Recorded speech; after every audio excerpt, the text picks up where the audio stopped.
Actually, the way history is taught right now ay kumbaga it is only a major subject for 1 year sa grade 6. Okay, at dahil in the recent years tinanggal yung Philippine history sa high school curriculum and hindi na siya mapag-aaralan ng bata unless na magtutungtong siya sa college na mapag-aaralan niya yung readings in Philippine history and yung lives and works of Rizal. Say that again. Medyo rewind Okay. ng konti because I think some people watching are asking the same thing. Did you say na history is Removed. It has been removed. Philippine history specifically history. has been removed at what level? At Junior high. junior high. Okay. So it's now, kumbaga, nasa grade 6 na. And it's quite problematic, especially pag i-layout natin yung learning curve ng mga bata. For example, when you go to the age of grade 3 or up to grade 2, you can only introduce concepts of family. From grade 3 to grade 5, you will introduce the concepts of community. And grade 6 and above, dun mo palang maipapasok yung concepts of nationhood. So, if... Not to mention the more nebulous concepts of democracy, independence, and even rights. globalization, etc. So, ang mangyayari dyan, instead of a progressive learning of history or even a spiral model of learning history, one time, big time na bagsakan na lang of trivia, and there is no...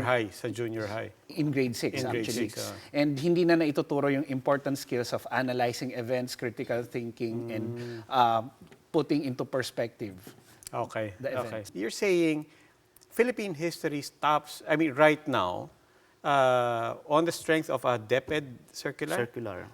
Philippine history since what? About 5 years ago or so? Within 5 years.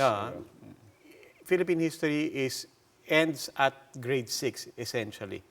And then after that, anong history sa Asian history, world history na starting Starting junior high. Okay.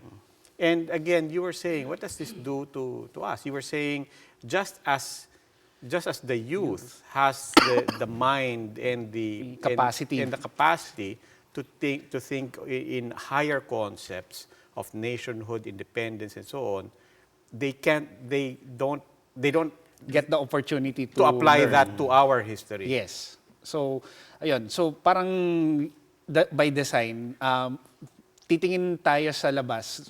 We will look into foreign Asian history without first establishing a firm standing or grounding in our own history. National history. Kaya nga kami sa Philippine Historical Association, ito lang, kailan ba? February or March? Yes. Courtesy call kami kay Secretary Briones, and we presented a resolution.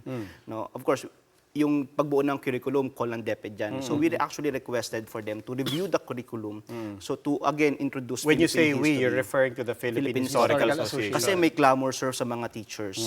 Marami kami nare-receive na reklamo doon sa nangyari sa pagkawala ng Philippine history sa Anong sabi ni Secretary high school. Briones?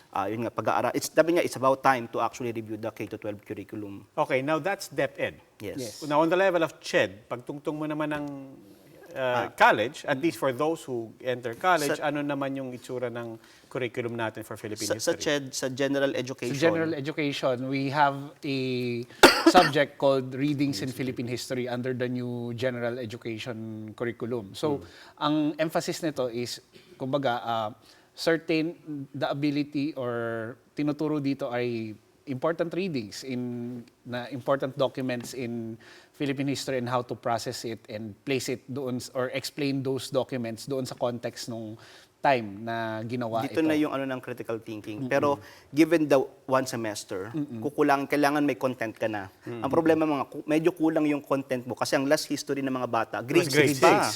Ang laki ng talon. And the problem that we encountered sa mga freshman students sa pag-aaral ng history, ang assumption kasi ng readings in Philippine history and even the Rizal course ay So, meron na bukod pa silang yung PA 100.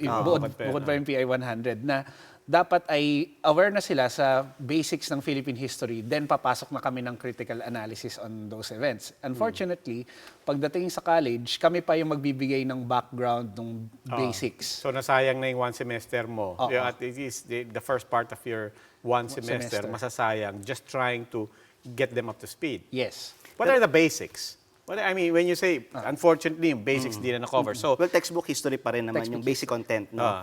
Pero isa sa banda, no, kailangan ko rin puri-purihin yung CHED dun sa readings in Philippine history. Kasi may attempt talaga itong tingnan yung critical thinking. Halimbawa, instead ay pabasa mo lang sa mga bata yung textbook history na nangyari noong June 12. Sa readings in Philippine history, mabasahin mo primary source. Primary source. So, babasahin nila mismo yung deklarasyon ng kalayaan ng Pilipinas. So, Okay. ang ganda ng attempt, no? Pero yun nga, para kasi ma-establish yun, medyo kailangan mo ng context, diba? Ilalatag mo muna yung background. At that needs yung content. Yun yung sa tingin ko medyo kakulangan. okay. So, the gap is particularly in high school In and high senior school. high school. Yes. Na kung saan yung formative ng mga bata sa mga concepts, na enabling concepts, sayang na walang content ng Walang history. opportunity.